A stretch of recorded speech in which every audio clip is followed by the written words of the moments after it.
hitako ny teninao ka nohaniko, hitako ny teninao ka nohaniko. Famerenana ny lesona sekoly sabata ho an'ny lehibe arahinao eto amin'ny Hope Fire Radio miaraka amin'ny imprimerie adventiste. Hitako ny teninao ka nohaniko, hitako ny teninao ka nohaniko.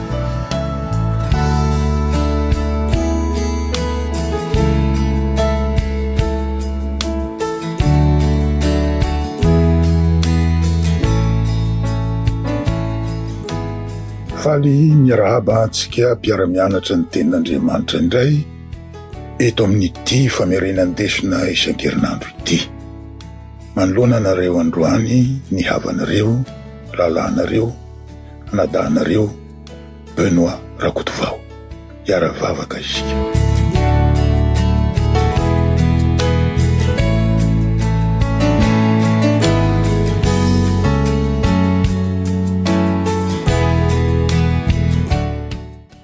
Rainay tsara sy masina indrindra ny an-danitro, faly misaotra sy makasitraka ny anaranao masina izahay noho ny fitiavanao lehibe, noho ny famindram-ponao, fa mbola narovanao tamin'ny ratsy rehetra izahay, ka mbola samy velon'aina ka nahatratra izao anio izao indray.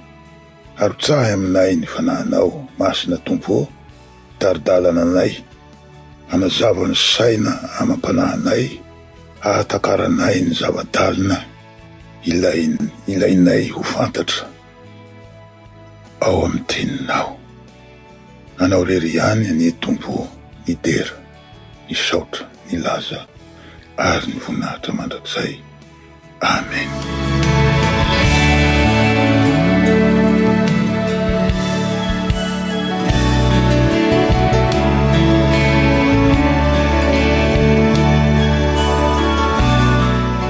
Ny lohateny ny lesontsika tamin'ity herinandro ity, lesona 10, dia ny hoe fitsipika mifehy ny ady. Fitsipika mifehy ny ady. Ary ny tsy anjery dia manao hoe izay manota dia avy amin'ny devoly, satria ny devoly manota hatramin'ny voalohany. Izao no nisehoan'ny zanak'Andriamanitra dia ny handrava ny asan'ny devoly. Izany tsy anjery zany dia ao amin'ny Jona 1:7-9. Nanomboka tamin'ny lesona 7 dia niodikodina manodidina ny resaka faharatsiana eto an-tany ny lesontsika. Voaresaka tamin'izany ny niaviany ratsy zany, ny niandohany. Fantatra fa ny andoha tany an-danitra izy, sy tonga ary tafapaka teto an-tany. Voadinika tamin'izany keo ny antonantony na tonga azy hanjaka, na dia manana Andriamanitra mahery sy be fitiavana aza isika. Ny lesontsika tamin'ity herinandro ity izay mbola manohy io loha-hevitra momba ny ady fanaovan'i Kristy sy Satana io, dia mamaky bantsilana ny fisian'ireo andriamanitsy izy, ireo eto an-tany.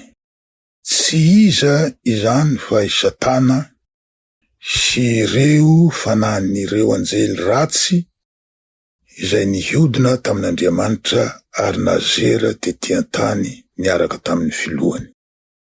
Ny ataon'izy ireo dia tsy inona akory fa manohy an'io ady voalaza io.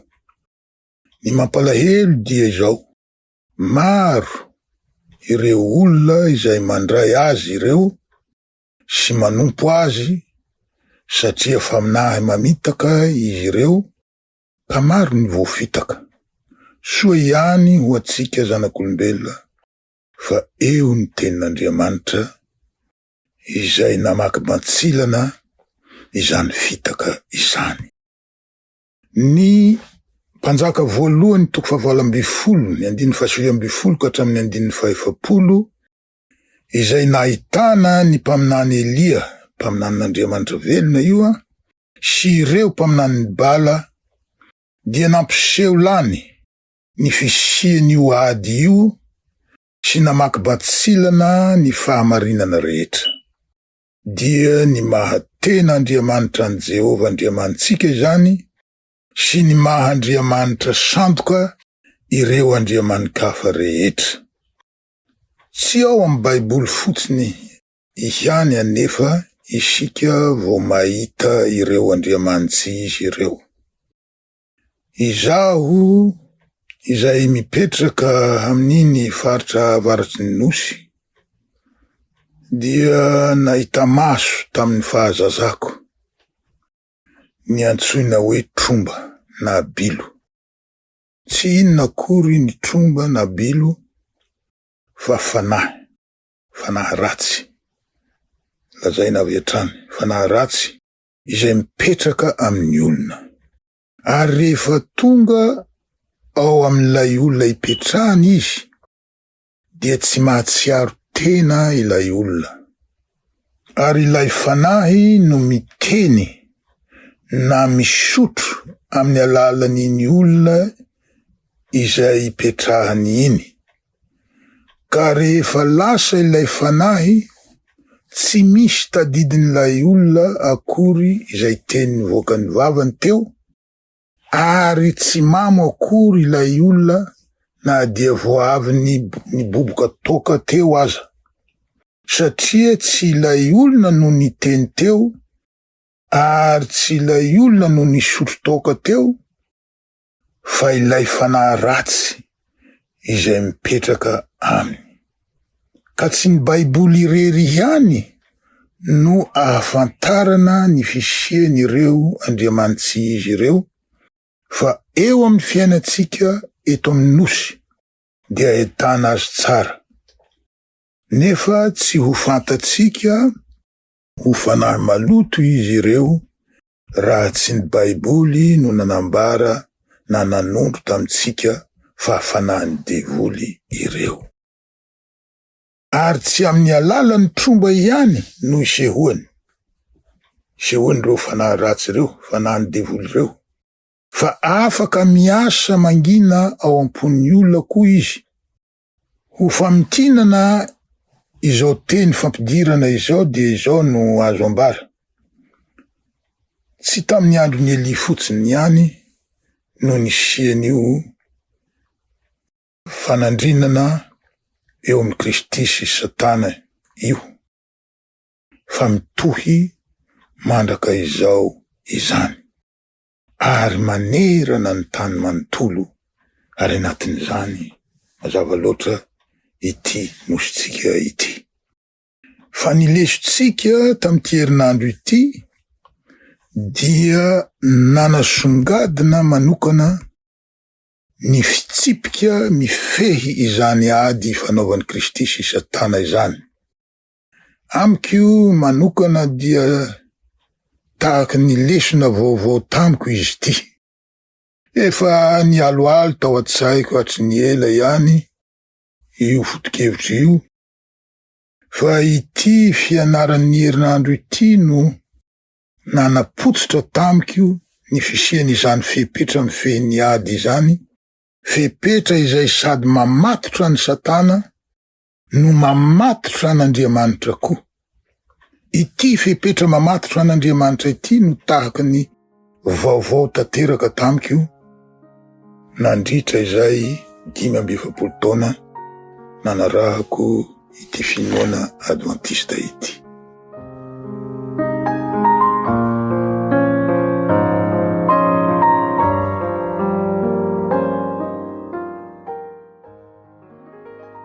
Zay zany teny fampidirana leson'ny Alahady 2 Marsa taona 2024. Anjely iray no toherina.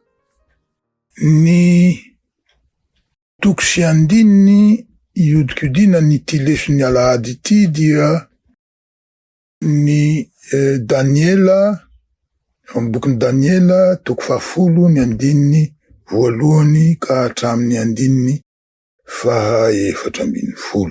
Tsy ovakitsika nefa io toko sy andininy lavabe io, Fa ao amin'ny andininy 3:30 dia ahitantsika an'izao voasoratra izao hoe: fa ilay andrianan'ny fianjakan'ny Persia nanohitra ahy 220 andro, fa indro kosa Mikaela anankiray amin'ireo andriana lehibe no tonga hanampy ahy, ka dia izaho ihany no sisa nijanona teo amin'ny mpanjakan'ny Persia. Tadiditsika ny zava-niseho. Naniraka anjely Andriamanitra ho any amin'ny Kirosy mpanjakan'ny Persia. Persia izay fanjakana nandimby ny fanjakan'ny Babilôna izay vao nirodana taloha kelin'io fotoana io. Azavainy ny lesontsika fa ny demonia izay manapaka eny amin'ny rivotra indraindray no miasa ao ambadik'ireo mpanapaka eto an-tany. Ny devoly izay niasa tao ambadiky ny mpanjakan'ny Kirosy zany no nanohitra ilay anjely ny rahan'Andriamanitra ho any aminy. Dia ny anjely Gabriela izany, dikan'ny teny hoe Gabriela dia hoe Andriamanitra no erik'io, na koa lehilahin'Andriamanitra. Na ny anjely izay rahan'Andriamanitra aza izany dia mety ihiaran'ny fanoheran'ireo tafiky ny fahavalo. Ny fahavalo eto moa zany dia Satana sy ny firongony. Nandritra ny 120 andro, andro tokom-bolana izany, no nisiany izany fanoherana izany. Voatery mihitsy aza i Mikaela, dikany hoe Mikaela dia ilay mitovy amin'Andriamanitra, tsy iza io fa i Kristy, fantatsika izany. Voatery mihitsy zany i Kristy niditra an-tsehatra vo naharesy lahatra any Kirosy, na ilay demonia izay miasa tao ambadiky ny Kirosy, tao ambadiky Kirosy. Io fahitany Daniela io dia tahaka ny varavarakely nosokafana mba hahitantsika ny fandehan'ny ady izay miseho ao ambadiky ny rideau. Ady izay tsy hitatsika maso. Rehefa mijery amin'io varavarakely io isika, io varavarakely nosokafana ho atsika io, dia izao no azontsika ambara. Voalohany, misy ny ady. Na hitatsika maso aza izany na tsy, ary ny betsaka dia tsy hitatsika maso. Ary raha misy sasatsasany hitatsika maso aza, tsy fantatsika akory na vokatrio fifanindranana io izay nitranga marina. Fa ny azo ambara fotsiny dia zao, misy ny ady. Zay zany ny voalohany. Faharoa, misy fepetra ny fanarahana tao. Fifanarahana izay tsy nampahafantarina antsika. Satria nahona moa Andriamanitra izay Pantokrator, zany hoe manana ny hery rehetra, manana ny fahefana rehetra, no azo toherina androa tokom-bolana, 120 andro be izao. Tsy azon'Andriamanitra darofana indray mandeha fotsiny ve? Ireo zay manohitra azy dia vita. Misy fetra na fepetra tsy azon'Andriamanitra dinganina ao anatin'ny fanarahana zay tsy fantatsika izany.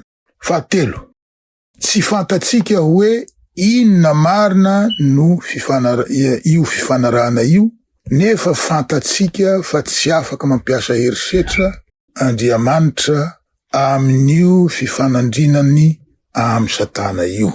Efa hitantsika tany aloha fa mifanohitra amin'ny toetra-pitiavan'Andriamanitra ny faneriterena na amin'ny fomba ahoana na amin'ny fomba ahoana. Fahaefatra, azo atao ny mifanampy, mifanometanana ao anatin'io ady voalaza io. Hitatsika fa tonga nanampy ny anjely Gabriela i Mikaela rehefa niziriziry tamin'ny fanoherana i Kirosy na ny fanahany lay demonia izay niasa tao ambadiky Kirosy. Dia hoy ny lesontsika manazava ny amin'izany rehetra izany.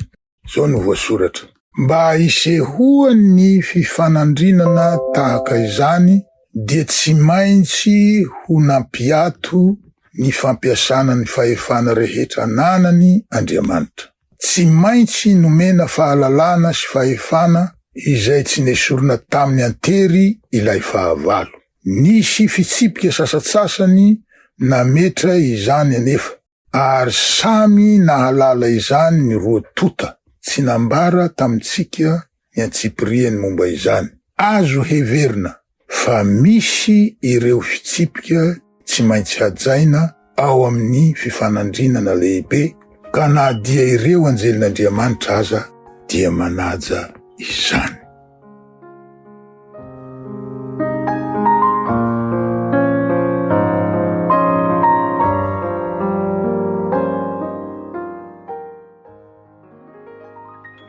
Zay zany ny amin'ny leson'ny Alahady. Leson'ny Alatsinainy 3 Marsa taona 2024. Ny dragona ao amin'ny Apokalipsy. Ny toko sy andininy ifantohan'ny leson'ny Alakamisy dia ny Apokalipsy toko 7:10, ny andininy 1 ka hatramin'ny andininy 9. Eo amin'io toko sy andininy dia aseho antsika indray izay miseho ao ambadiky ny rideau. Ilay dragona na i Satana izay miady amin'ny Andriamanitra sy ny mpanompon'Andriamanitra no voalaza eto fa nanome ny heriny sy ny fanapahany. Amin'ny fandikanteny sasatsasany dia lazainy hoe nanome ny seza fiandrianany. Izay zany no nandikana ny hoe fanapahany. Ka i Satana izay miady amin'ny Andriamanitra sy ny mpanompon'Andriamanitra zany no voalaza fa efa nanome ny heriny sy ny fanapahany na ny seza fiandrianany an'ilay bibi-dranomasina na bibidia. Voalaza mazava tsara ny amin'ilay bibidia. Ka mety tsy ho sarotra amin'izay mandinika ny tantaran'ny fiangonana kristianina ny mamantatra azy, izany hoe mamantatra an'io bibidia voalaza io. Voalohany, fantatra fa nipoitra avy tao amin'ny ranomasina izy, ilay bibidia zany. Izay moa no antony niantsoko azy teo hoe bibin-dranomasina, satria nipoitra avy tao amin'ny ranomasina. Fa ao amin'ny Baiboly, bibidia no iantsoana azy. Faharoa, fantatra fa handrombaka ny fiankohofana tokony hatao amin'Andriamanitra izy. Fahatelo, fantatra fa hiteny zavatra mihoapampana sy fitenenan-dratsy izy. Fahaefatra, fantatra fa nomena fahefana mba hiasa 12 volana izy. Fahadimy, fantatra fa hiteny ratsy ny anaran'Andriamanitra izy. Ary fahenina farany, fantatra fa hiady amin'ny olona masin'Andriamanitra izy, ary handresy ireo olona masin'Andriamanitra ireo izy mandritra ny fotoana iray voafaritra.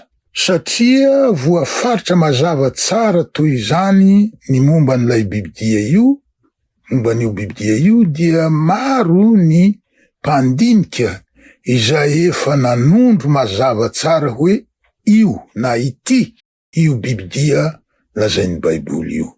Tamin'ny voalohany aho dia taitra mafy. Tamin'ny voalohany nandrenesako an'io fanondroana io hoe ity ilay bibidia, de taitra mafy aho. Ary ny kifikify-doa nalaina hiaiky. Fa rehefa namaky boky maro aho, satria nividy boky maro mihitsy aho, nandalinako ny momba ilay voalaza teo, tao no namantarako ny tantaran'ny fiangonana kristianina, ary nijery ambony aho, nijery ambany, sy nandinika tamin'ny saiko tony, tamin'ny saina tsy miangatra, dia resy lahatra aho fa marina tokoa ilay bibidia izay tondroin'ny mpandinika.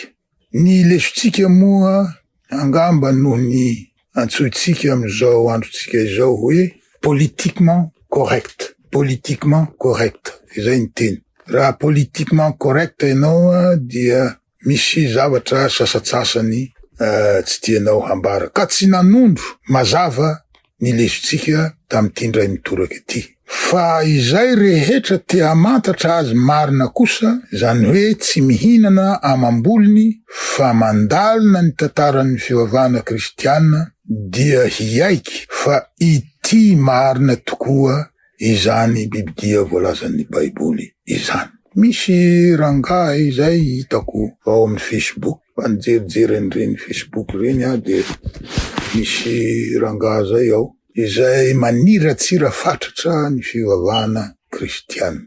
Ka anisan'ny antony maharikoriko azy momba ny fiangonana kristianina dia izy fiangonana nampamono olona, nampamono izay nanohitra ny fampianarana ataony.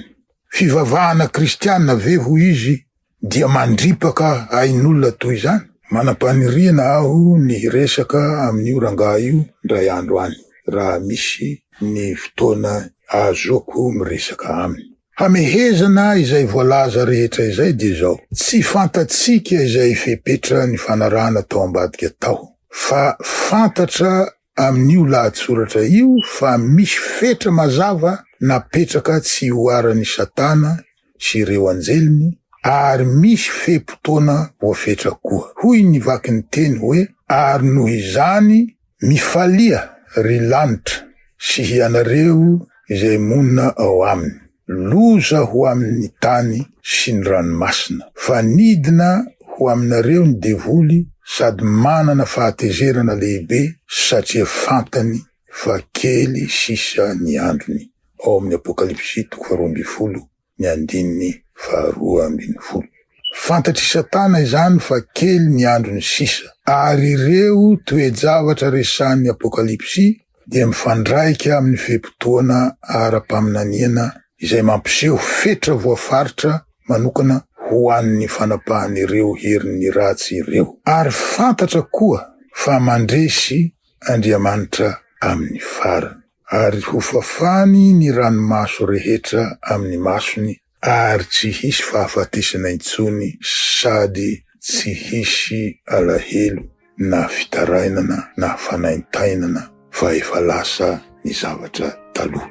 Apokalipsy 1:2.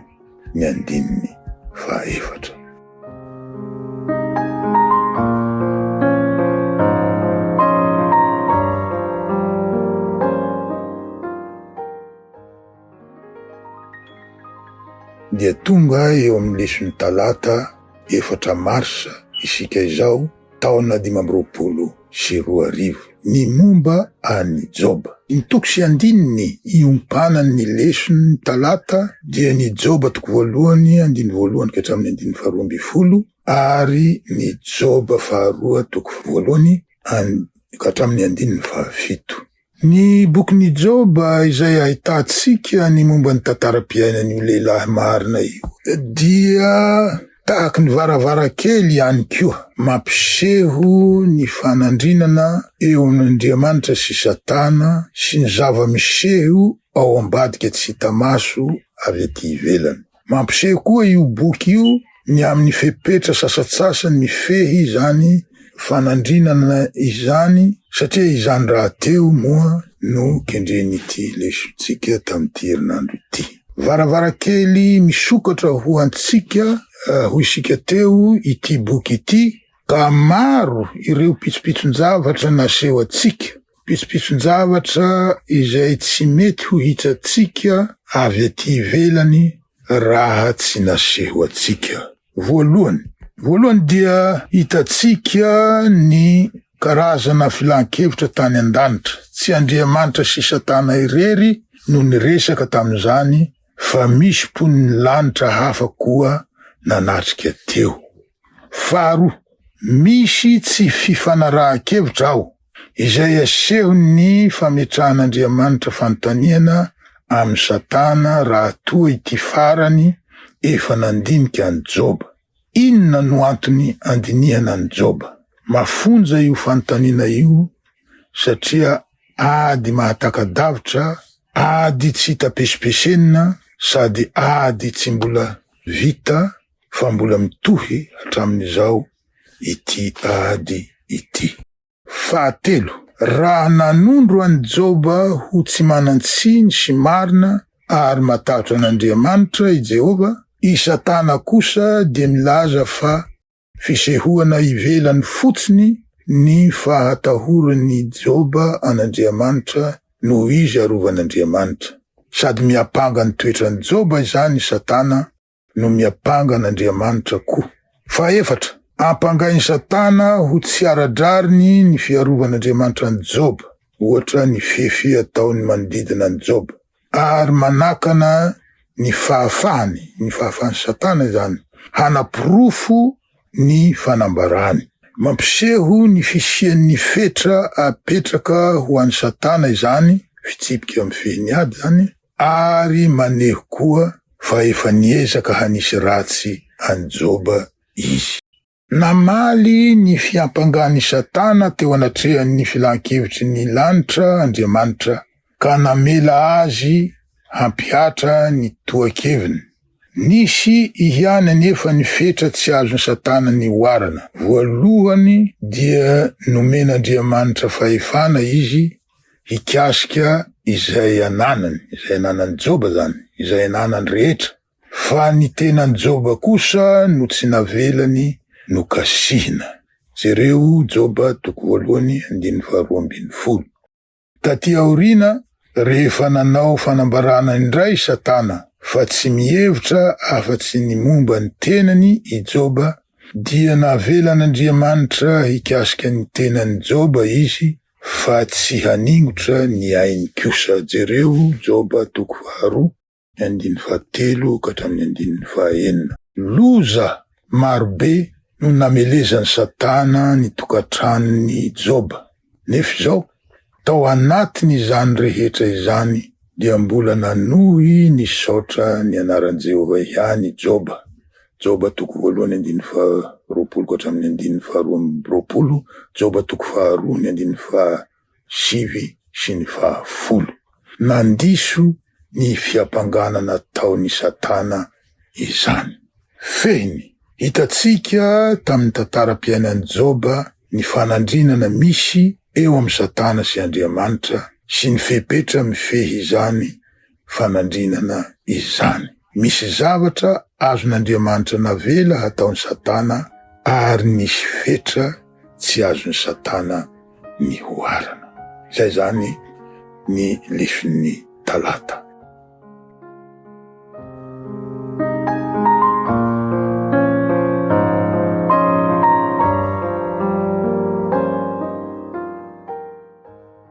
Leson'ny alarobia 5 marsa ny taona 2022. Ilay andriaman'izao tontolo izao mandritra ny fotoana voafetra. Efa hitatsika tao amin'ireo lesona teo aloha fa ao anatin'ny fifanandrinana lehibe Andriamanitra sy Satana. Ka ao anatin'izany ady izany dia omena fahefana ho enti manapaka an'izao tontolo izao mandritra ny fotoana voafetra i Satana sy ireo mpiaradia aminy. Kanefa voafetra araka ireo fitsipika mifehiny ady izany fanapahana izany. Fa izao koa nefany, tsy niasa azon'ny fahavalo, zany hoe ny devoly sy ireo mpiaradia aminy, atao ihany no ferany ireo fitsipika mifehiny ady ireo, fa ferany koa ny asan'Andriamanitra ho fanafoanana na ho fampienana ny faharatsiana izay miseho mandritra ny fanapahan'ny fahavalo, mandritra ny fotoana voafetra. Koa satria tsy mba mivadika amin'ny teny fikasany Andriamanitra, dia noferany ny asa hataony amin'ny ho avy, na dia fantatra aza fa tsy nampihena ny fahefany tsy akory izany. Mekeny tamin'izany ireo fitsipika mifehiny ady, ka nahatonga ny devoly hahazo fanapahana voafetra mandritra ny fotoana voafaritra izany. Ka noho izany, ny testamenta vaovao dia mampiseho ny fisian'ny fanjakana roa eto an-tany, dia ny fanjakan'ny mazava sy ny fanjakan'ny aizina. Ny fanjakan'ny aizina dia avy amin'ny Satana sy ny fikiomiany, ao anatin'ny iraka nampanaovina any Kristy ny handresy ny fanjakan'ny Satana. Izao no nisehoan'ny zanak'Andriamanitra dia ny handrava ny asan'ny devoly. Jaona 1:7-9 izay tsy anjerintsika raha teo.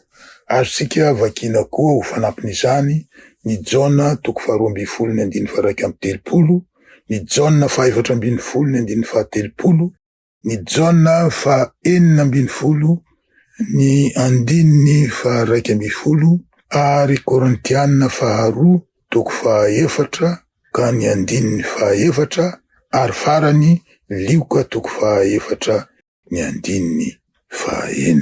Nefa araky ny efa voalazantsika teo, misy ny fitsipika izay mametra ny zavatra azon'Andriamanitra atao, na dia mitoetra ho marina eo anatrehan'ireo fitsipiky ny fitondram-panjakany aza izy.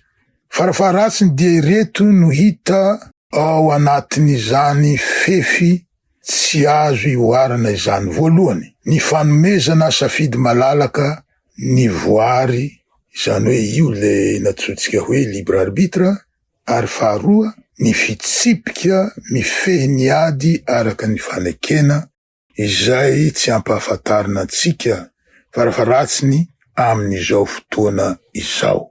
Misy fiantraikany eo amin'ny fahafahan'Andriamanitra mampihena na manafoana avy hatrany ny faharatsiana eto an-tany izany fanakanana na famerana ny fiasan'Andriamanitra izany. Noho izany dia mbola hitatsika hatrany ny faharatsiana sy ny fahoriana izay mahatonga ny olona maro hisalasalany amin'ny fisian'Andriamanitra sy ny fahatsarany. Rehefa takatsika nefa ny fototry ny fifanandrinana lehibe sy ireo fetra napetrak'Andriamanitra mikasika izay ataony eo anatrehan'ny faharatsiana, dia ho takatsika bebe kokoa ny antony toe-javatra mitranga farafaratsiny mandra-pahatonga ny fandresena farany izay handresen'Andriamanitra ny ratsy. Izay ny leson'ny alarobia.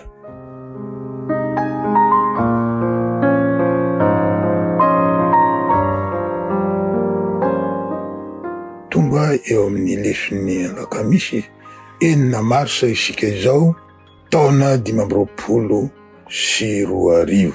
fetra sy fanapana.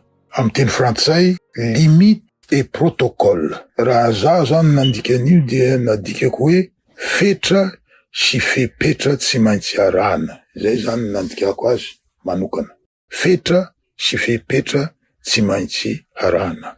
Ny fototry ny ady na fifanandrinana lehibe voalaza eto, fifanandrinana misy eo amin'ny tsara sy ny ratsy, dia tsy inona fa ny toetra n'Andriamanitra ihany. Endrikendrehin'ny Satana mantsy izy eo amin'ny fitondram-panjakany, ka mampiasa lainga izy, Satana zany, ary ampangainy ho tsy mety ny fahatsaran'Andriamanitra sy ny fahamarinany.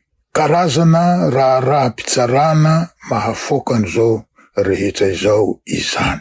Tsy ampy hamahana ny olany fifanandrinana tahaka izany ny fampisehoa kery, ny fampiasa kery, na ny ataotsika hoe bout force amin'izao fotsiny, fa mitaky démonstration. Teny frantsay zany démonstration, sahala amin'ny olona manao matematika zany. Mitaky démonstration izany. Izany hoe avela ho hitany rehetra, ny zava-misy rehetra ho pirofo mitoka amin'ny tendany. Tsy misy atao akinafinafina, ka izay raha mahita eo no akany rehetra fanapahan-kevitra farany. Karazany leçon de choses zany ny zavatra miseho eto an-tany, ka izay leçon de choses zay no atrehintsika amin'izao fotoana izao. Raha misy fiampangana mavesatra tahaka izany mantsy mikasika ny manam-pahefana anankiray, dia ny fanaovana fanadihadiana malalaka sy aradrariny ary mangarahara no fomba tsara indrindra ary azo heverina ho hany fomba mety handavana izany fiampangana izany. Raha ny fitondram-panjakana iray manontolo dia io fitondram-panjakana ny fitiavan'Andriamanitra io zany no iaran'ireo fiampangana ireo dia tsy azo afenipenina fotsiny amin'izao izany tsy akory. Inona moa no hevitra izany rehetra izany? Indrindra raha tiana ho takatry ny saina tsara io fifanandrinana lehibe io sy ny famahana ny olan'ny faharatsiana. Ny dikany dia zao: raha mampanantena zavatra Andriamanitra tsy hivadika velively amin'izany teny fikasana izany izy. Mazava loatra zany. Manaja ireo fitsipika mifehy ady izy ka mbola voafetra ny asa moraly azony atao na ny fepetra azony ampiharina. Noho izany, misy na hisy faharatsiana sasany izay mitranga, izay tafiditra ao anatin'ny asa ratsy azony fanjakan'ny aizina afitsoka izay voafetra ihany. Raha vakitsika ny amin'ny marika 9:5 sy ny eo amin'ny marika 7:7 dia ho hitatsika fa ny asan'ny Kristy tety an-tany sy ny asan'ireo mpianany dia voafehin'ireo fetra ny fanarahana izay tsy fantatsika ireo. Ka indraindray Kristy tsy afaka manatanteraka ny asa fahagagana izay tiany atao, na ny mpianany tsy maharoaka demonia raha tsy amin'ny alalan'ny vavaka manokana. Fantatsika tsara fa mahery ny vavaka, kanefa aoka ho fantatsika koa fa tsy ny vavaka irery no iakinany ny zavatra rehetra. Araky ny efa nolazaitsika teo, maro ireo fepetra mifehy ny ady fanaovan'ny tsara sy ny ratsy, fanaovan'ny Kristy sy Satana, nefa tsy nampahafantarina antsika. Amin'ny alalan'ireo varavarakely misokatra etsy sy eroa ireo no ahafantarantsika fa tsy azo lavina ny fisian'ireo fepetra mifehy ny fifanandrinana lehibe ireo. Dia tahaka izay indray ny famitinana ny lesontsika tamin'ity herinandro ity. Misaotra nareo ny aino hatramin'ny farany. Dia mametraka ny veloma finaritra amin'ny manaraka indray. Veloma tompoko. Iara-mivavaka isika.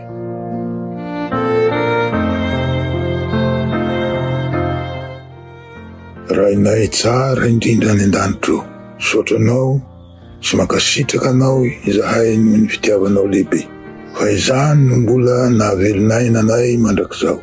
Mamela tokoa ianao ny fahotanay sy ny heloka rehetra.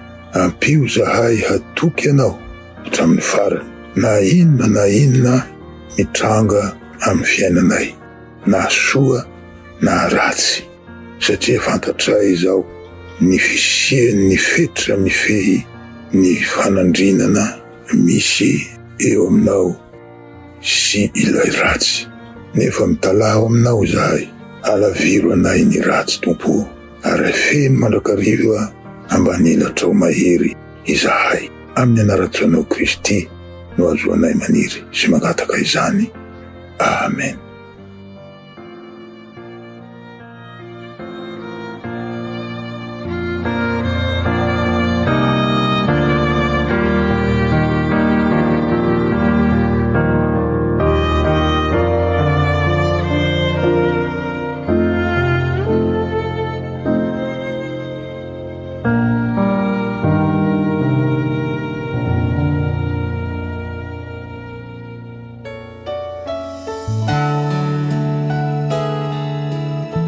Hitako ny teninao ka nohaniko.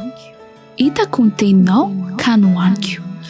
Famerenana ny lesona sekoly sabata ho an'ny lehibe arahinao eto amin'ny Hope Fire Radio miaraka amin'ny imprimerie adventiste. Hitako ny teninao ka nohaniko. Hitako ny teninao ka nohaniko.